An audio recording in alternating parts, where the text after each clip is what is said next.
So hello guys, आप सभी का एक बार मैं फिर से स्वागत करता हूं आपके YouTube channel Flying Shooting Zone में। आज हम एक वैकेंसी पोजीशन की बात करेंगे CSIR के अंडर आने वाली सीरी यानी कि central electronics engineering research institute. देखिए, ये एक सेंट्रल गवर्नमेंट पोस्ट है, यानी कि आपको जो भी अलाउंसेस मिलेंगे वो सब सेंट्रल गवर्नमेंट बेस पर होंगे। तो इसमें दो पोस्टें हैं जिनकी रिक्रूटमेंट जो है वो निकली है। एक है जूनियर सेक्रेटरीट असिस्टेंट, जो आपका 3 सेक्शन होता है, general, store and purchase and तीसरा है फाइनेंस एंड अकाउंट्स। उसके साथ साथ जूनियर स्टेनोग्राफर हिंदी/इंग्लिश, यानी कि आपको अगर हिंदी आती है तो भी आप इसके लिए एलिजिबल हैं, अगर आपको इंग्लिश आती है तो भी। तो देखिए, अगर हम पोस्टों की बात करें तो टोटल जो आपकी पोस्ट है वो 12 पोस्टें हैं जो आपकी जूनियर सेक्रेटरीट असिस्टेंट की है, 7 आपकी जनरल सेक्शन में, फाइनेंस एंड अकाउंट्स में 2 और 3 जो है आपकी स्टोर एंड परचेज में। इसके बाद अगर हम बात करते हैं जूनियर स्टेनोग्राफर की, तो इसमें 3 वैकेंसी है और 3 कैटेगरी है जिनमें ये वैकेंसी है UR, OBC और SC की एक वैकेंसी है। सैलरी जो है आपकी लेवल 4 जूनियर स्टेनोग्राफर के लिए और लेवल 2 है आपकी सेक्रेटरीट असिस्टेंट के लिए। क्वालिफिकेशन जो है इसमें सिर्फ आपका 10+2 मांगा गया है दोनों ही रिक्रूटमेंट के लिए, यानी कि अगर आप 12th पास हैं तो आप इसके लिए एलिजिबल माने जाएंगे। ठीक है, तो चलिए इसके बाद हम बात करते हैं इसकी सबसे इम्पॉर्टेंट चीज़ जो है स्किल टेस्ट।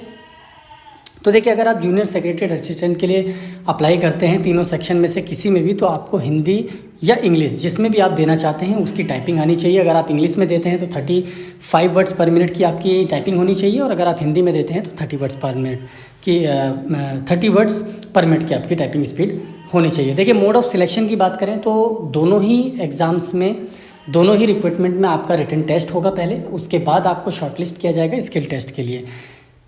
तो अब हम बात करते हैं इसके स्कीम, यानी कि किस मोड ऑफ सिलेक्शन को चूज़ किया जाएगा इनके सिलेक्शन प्रोसेस में। तो सबसे पहले अगर हम जूनियर सेक्रेटरीट असिस्टेंट की बात करें तो 2 इसमें पेपर रखे गए हैं। पेपर 1 जो है इसमें 90 मिनट्स दिया जाएगा आपको, सिर्फ इसमें मेंटल एबिलिटी का टेस्ट होगा 100 क्वेश्चंस और 200 मार्क्स का आपका पेपर होगा। उसके बाद आपका जो दूसरा पेपर है वो 1 घंटे का होगा, जिसमें 2 सेक्शन होंगे, जनरल अवेयरनेस और इंग्लिश लैंग्वेज। जनरल अवेयरनेस और इंग्लिश लैंग्वेज दोनों ही 50-50 क्वेश्चन होंगे, 150-150 नंबर के, यानी कि आपका टोटल जो पेपर हुआ 500 नंबर का होगा, और जो आपका लेवल है वो 10+2 लेवल का होगा।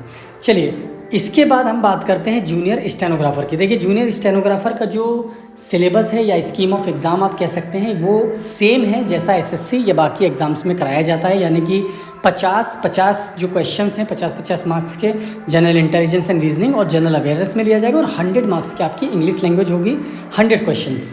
ठीक है, तो इसके बाद आपका जो है शॉर्टलिस्ट किया जाएगा आपको स्किल टेस्ट के लिए, और जो नॉर्म्स SSC यूज़ करती है, चाहे उसमें एरर स्पॉटिंग मतलब एरर कैसे काउंट की जाती है वो हो, या फिर जो टाइमिंग दी जाती है ट्रांसक्राइब करने के लिए, जो भी मैटर आपको डिक्टेट किया जाएगा वो सेम है। यानी कि अगर आप इंग्लिश में देते हैं तो आपको 50 मिनट दिए जाएंगे उसको ट्रांसक्राइब करने के लिए, और अगर आप हिंदी में देते हैं तो 65 मिनट्स आपको दिए जाएंगे आपके मैटर को ट्रांसक्राइब करने के लिए। और जो आपकी टाइपिंग शॉर्ट हैंड की जो स्पीड है वो आपको 80 वर्ड्स पर मिनट की जो है डिक्टेशन इसके लिए बोली जाएगी।